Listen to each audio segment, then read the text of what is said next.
So here I'm on the 8th tee box here. I didn't know that there were people actually playing out here because it just got through raining and it was windy and cold, very windy and cold. But there's actually a foursome here, so I will have to wait for them. We'll just drive past them on the 8th. So that's the end of the 7th, which I have pictures of, and unfortunately there's a fair amount of condos out here. So this hole, number 8, is just where you're coming down on the I-70. And you can see this whole side here, it's got condos. They're all the way down the side. This is a par 5. There's a lake just over the hill, past that tree that's sticking up there to the right of the fairway. And then there's another couple of shots to the green. Not a bad hole, but I definitely wanted to get it on film. Let's go past this. All right, so we'll sit here and watch these guys play their second shot. Here's the green is just barely out of view around the corner, and you can see that pretty well. So we're going to pass them as soon as they get through hitting. Drive-by of the 8th green. I'm not usually, I hate to do these drive-bys, but in this case we're doing it because there's somebody actually playing the hole. So we come through here, and amazingly they somehow prevented themselves from making this a par 3, which in some courses, I think actually up the street, this actually is a par 3 on one course I played in Virginia. They didn't do it here, and showing amazing restraint. So I wanted to take some video at the back. Actually, this is the 9th hole at Waverly Woods. I came out here another day. That's I-70 off to the side there, and this is the back tees. We're looking out here down the fairway. The hole's a slight crescent right, just over the top of the hill. There's a little pond straight away to the left. And now you can get an idea of what the road noise is like when you're right next to a 4-lane highway, 2 directions, which is 8 lanes total. And really, it's not that bad. Surprisingly not that bad, at least not on a Saturday. So let's see, this is the approach shot coming in on number 9. I think I skipped number 8. I got to go back and take one more. So this is the fairway shot. This is right on the side. I'm just off the car path, maybe about 20 yards. And that is the approach down here. It's a nice approach. And I definitely think there's an apartment building just over there behind here. So I definitely think this is one of those courses that's sort of, it's competent. I don't know if I'd say it's great. You know, it's a shopping mall right next to the 9th hole. It's not bad, but it's not outstanding. I mean, it's certainly a competent course. There's no question about it. But not bad, and we'll go ahead and play the back 9.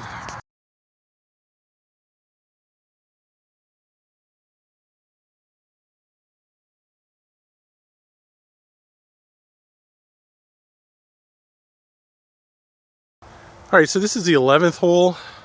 Not a big fan of this hole. This tee shot's not really all that great. Number one, you got all this row of houses out here, which it seems like on a lot of neighborhood courses, there's at least one hole where there's a row of houses alongside the tee and the fairway. But also here, you can still hear the noise coming off 70 to my left.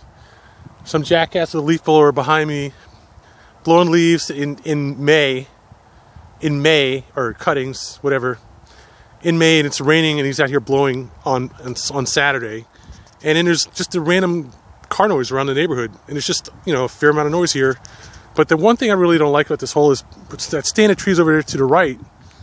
That's actually the beginning of the woods over there. It's not really playable over there, and it comes all the way out to the fairway left right side line. You have to really know that's out there, and then past that there's more waste straight ahead to the right, and the hole goes off to the left. And you don't have any indication of that unless you've played this hole before.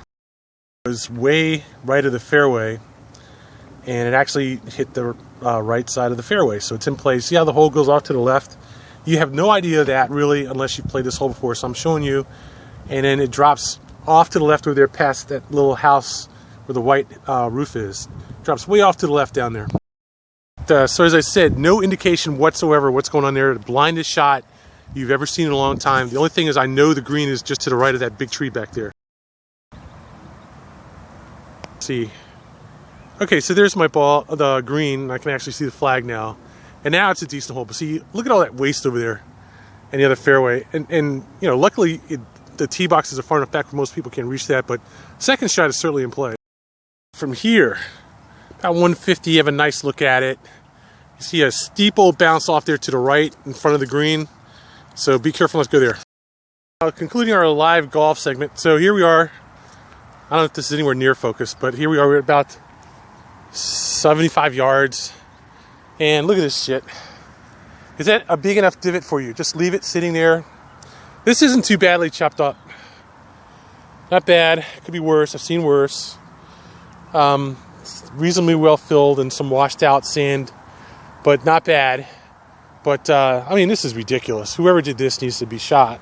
I just left it sitting right there. So basically, I say the course is in, a decent course. It's got lots of grass and everything. The one thing that throws me about this course is just like this lurking, stalking presence of houses. Just at every hole you look at, there's some houses lying around the course. I think if there was one thing I say that really brings this course down, that's what it is. They're not quite in your face, but they're not out of your face either. That's official peril. You can see the height of the tabletop there. Back there's waste. It bounces off the back. It's gone into waste. But, unfortunately there's a building there with cars running back there. And it's a pretty decent hole. I mean, it's a pretty decent course. I think it's got a lot of the ingredients, probably most of the ingredients of a good course. That's certainly something you don't want to deal with right there. It's like just a little bit off. It's the family visit where the relatives are not quite right. I would say that's what ruins this course ultimately. I've reached my conclusion. It's nicer than most neighborhood woods courses. There's no question. This is a very nice course. It's not overdone. It's not over ambitious. It's not too convoluted or anything like that. It's a nice layout. But the problem is that being this nice, with grass that's this decent, fairways this wide, and not a lot of waste to cover on your tee shots and stuff like that, being this nice, you want it to be free of houses. You don't want the houses either. And the fact is, you can't avoid the houses. There's just too many houses. And even though it's a very, very nice neighborhood woods course, I mean, I'd certainly say it's a B neighborhood woods course, you don't want it to be a neighborhood woods course. You want it to be just a regular woods course, and that's where it falls flat. It raises your hopes up a little bit too high, and then it can't deliver on them. All right, so here's a fairly common shot for these approaches on the backside. Got that giant elevated tee with a ledge behind it and waste in front. I guarantee you that's like a 50-yard carry over that waste, and that's the 150 marker, maybe 50 yards in front of it. So that to carry that waste from here, I'm just behind the 200-yard marker on my tee shot. I'd be looking at 200 solid to get to that cart path on the other side. So we're probably gonna just lay up here. I mean, that's what you see with a fair number of these holes on the backside is they come off the elevated tee, go down to a lowered fairway, and then come back up to the elevated green. And yes, I know I got a shitty drive. My ball is lying in front of that 200 marker, about 20 yards in front of it. But I got it in the center of the fairway, and it's wet, cart path only, so I didn't want to go marching over there in the waste looking for it, so I just played a low ball, a little bit too low. And otherwise, I'd have that to the green, and I could make that with a 6 or 7 iron to the green, although it's a little cold. So, but normally that would be where I was about the 150 marker, and this would be a reasonably challenging lofted shot. All right, so that is not I-70. That's actually, I think, Marriotsville Road right there. Racing past here by the Alpha Park. And so what I did here, just to demonstrate the breadth of this hole, there's your stalker house right there, is I just punched a 7 iron down here, trying to drop it inside of 100 yards, and still didn't quite make it. Normally, I guess if it was dry, that would have rolled all the way down here, but it didn't come down. So now I have, I think, just barely enough club right here in this 8 iron to get that over that waist and up that green. And that is a fairly common shot on courses like Marlton and Virginia Oaks and some courses like that. I mean, and I think out here, I know that there are at least 2 holes like this. Although maybe this is the same hole that I was thinking about the last time, and just the light is different than the last time I came down the fairway. I think it is, yeah. But a lot of courses have shots like that where you're looking at this, nice fairway, but you don't see a lot of slope on most courses like you see here. I mean, this definitely kicks it up a notch. It's definitely pro grade to have that kind of slope in the fairway. And then have that waist, which is not too uncommon, but still it's a challenge, certainly. And then have to make up that elevated green. A lot of people can't put those three things together, dealing with that slope fairway, dealing with the elevated greens, and the waist. And this is the kind of shot that people will punk out on very easily and drop that ball, you know, right in that waist. The Gauntlet's famous for that. People punking shots right into the waist in front of the green, or in the waist in front of the lake, or behind the lake. And here, it's nice to see that you have it. It's definitely a plus, no question. But again, it would be nice if I didn't have the road noise behind me to deal with either while I'm trying to hit the shot. I'm trying to put this crap somewhere where it's just so ridiculously bad that they leave all these divots out here. So before I divot it up, now let me give it my chance. And for me here, we're going to be backing up, and we're solidly back behind the 100-yard marker, and we've got that. I mean, that's a pretty good shot. I think it's a little long for an 8-iron, but it's certainly enough to give me a good whack at it. In the talking portion of the of the round here, with that, I got that up. Not too great. It wasn't too bad either. It's over there by the cart path on the right. Maybe 20 yards short of the green. Not bad. It could have been a lot worse. That's certainly playable, and we'll see what happens. But generally speaking, you know, a good challenging course. Not really hard. Not at all. A decent challenge. Seen more interesting courses than this. Seen harder courses. Seen longer courses. But I've seen a lot of courses that were worse. This is not a bad course at all. I definitely can come back here and say it's a B course. Okay, so one more thing. Let's talk about the aeration. That's been another issue that comes up in the spring. So this green here, as you see, aside from that, guy puts a cigarette out in the green, just leaves it, center of the green, and walks away. Green, first of all, it's modeled. I don't know what this modeling is. Maybe that's a spring thing. But that tells me that there's something not quite right with the grass. Maintenance, the course maintenance. You can see the dead spots there. It's probably a worm or something under there. But generally it's flat. It's pretty simple, straightforward green. But the other thing is I don't see any aeration marks on this green. Now the last time I played, I noticed it was aerated on, say, the third or fourth hole on the green. The aeration marks were clear, and the results were kind of clear that there was this kind of thing. We see these footprints, right? It was kind of like that. Turf marks, well, I guess it's soft spike marks. It was kind of like that. Now, this one really doesn't have any of that, but at the same time, they're probably about to aerate it. You know, like this over here, it's kind of chopped up a little bit, and you can see it's been rolled at least, and it's grown in, and you know, there's some traffic there.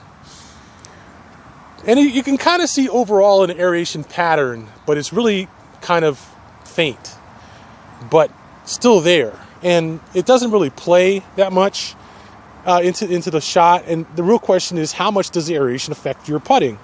And I don't think it's going to affect it much here, considering that the green itself is not really in good condition. But it's not bad condition. It could be worse. It's playable, but it's not great. And certainly that's one factor to consider.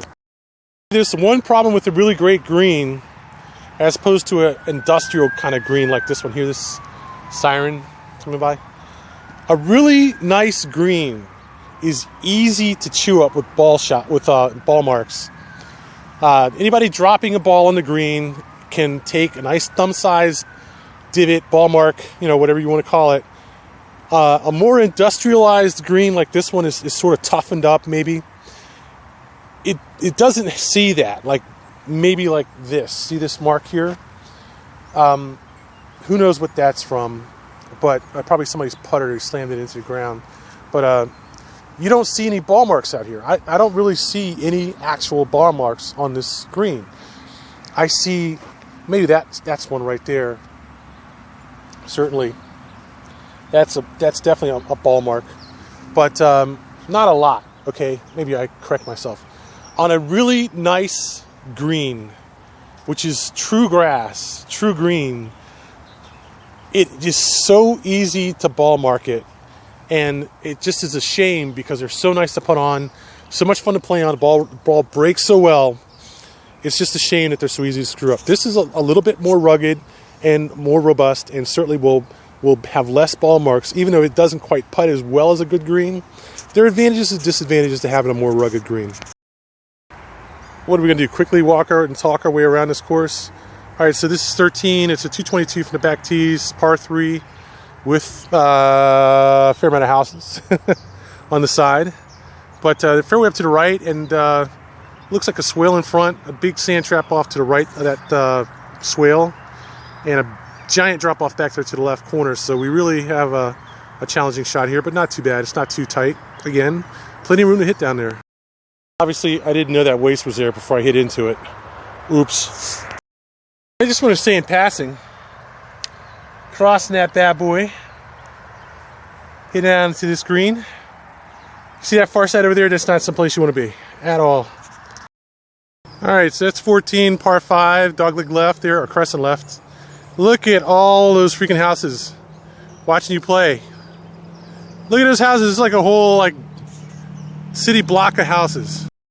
Ooh, ooh, ooh, ooh. Probably my best drive ever, seriously. Or one of my best drives. We're into 225 in the back tees.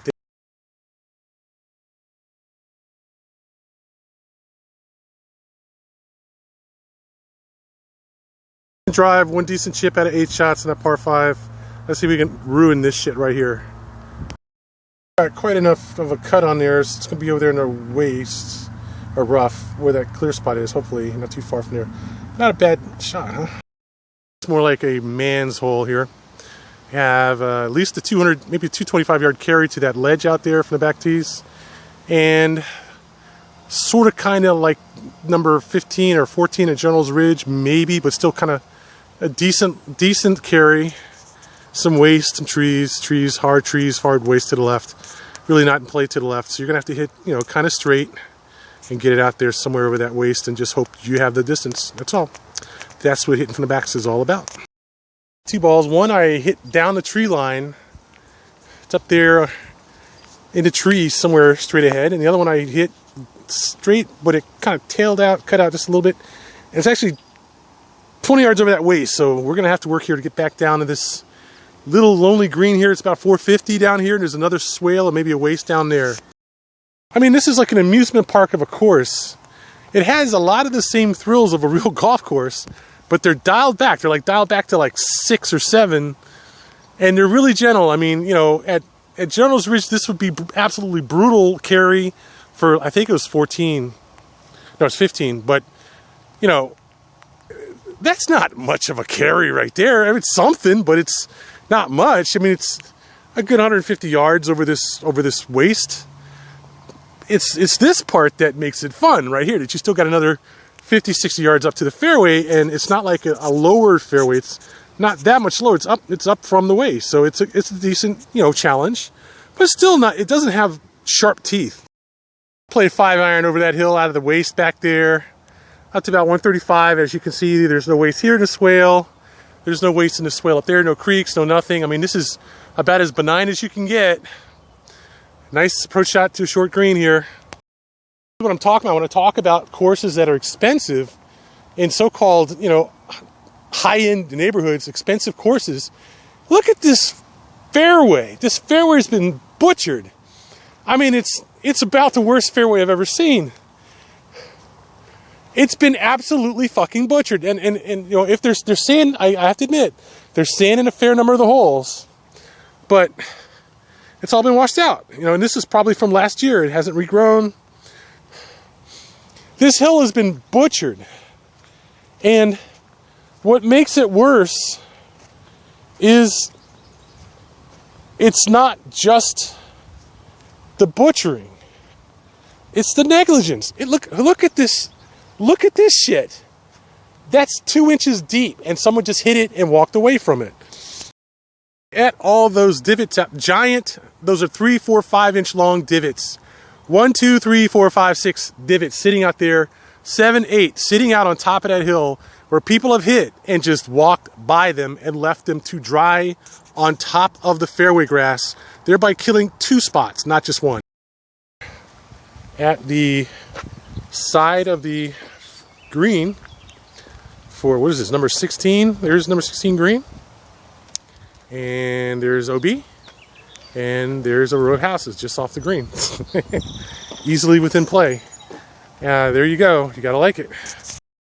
To prove my point, the last hole, I go to the green, I'm chipping onto the green, a couple of kids come up and like, would you like to buy some balls? And I'm like, no, would like to buy a nice shot though, but not some balls. And it's like, you know, here we go, we had a nice shot, wide open shot, fairly wide open. We know there's a big wide open fairway there.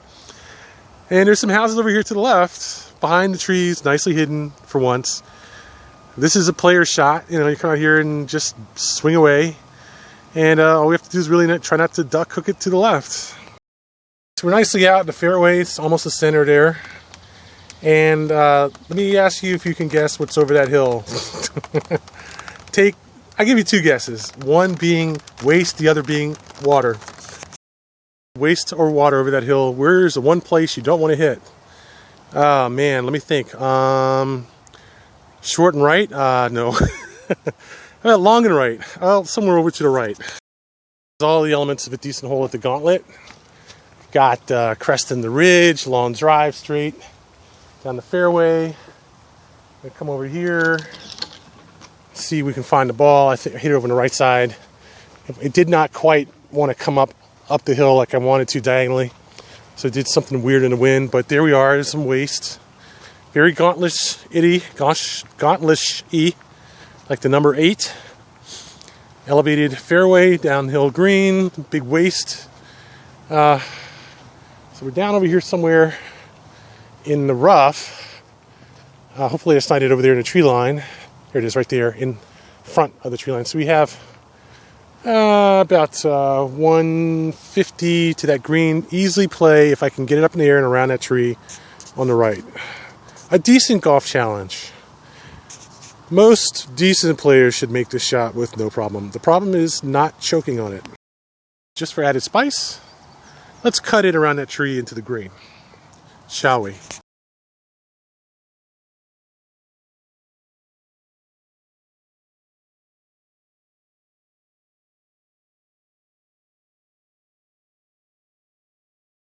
So you come up here, you can see that the fairway slopes down here, down to the right side of the fairway.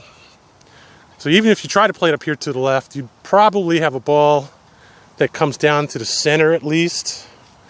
And now you've got a shot that's tilting away from you to hit, which makes it that much harder. And I actually had a pretty good lie in that grass and a fairly easy cut shot. And that was a decent challenge, a decent shot. Not that hard. You can see there's just not much out there to do. You cross that green, you got 50 yards up to the waist, you got 50 yards up to the green. As long as you don't punch it, you know, or just pull it, try to overplay it, you're going to have an easy shot there. And that was a decent challenge. Not really hard, but still, you know, quite, you know, decent. Like a good milk chocolate bar. Not too spicy, but not too bland, but just barely not bland, you know? The cart path, and there you see the white tees and the blue tees in the road, and the black tees. Oh shit, they're back. And that is definitely carry. That's another 225-yard carry with waist to the left. Let's do it. Rest, just swing the club. It's all gonna be good, no problem. Right off the tee, off the toe. Drop one in the waist over here. It's not really waist, it's just long grass, and that ball is playable up to that fairway. I've heard of forgiving, but this is ridiculous. I hit the tree to the right of the fairway and still have not lost this ball yet. Plus, I just found another ball right there at the edge of that waist. Call it waist. So we are here at about 135 into this green, slightly elevated green with a pop bunker in front, pop bunker on the right, and let's finish tour 18.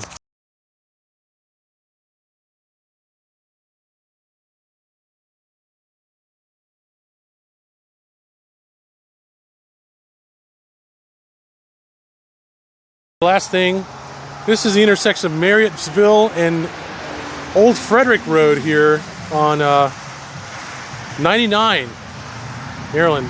That truck is going right past the 14th tee box, just through those trees over there. That's the 13th at par 3 and the 14th tee box, as you can see coming up from Route 70. And that gets pretty loud during the day, so this is not exactly a quiet part of town.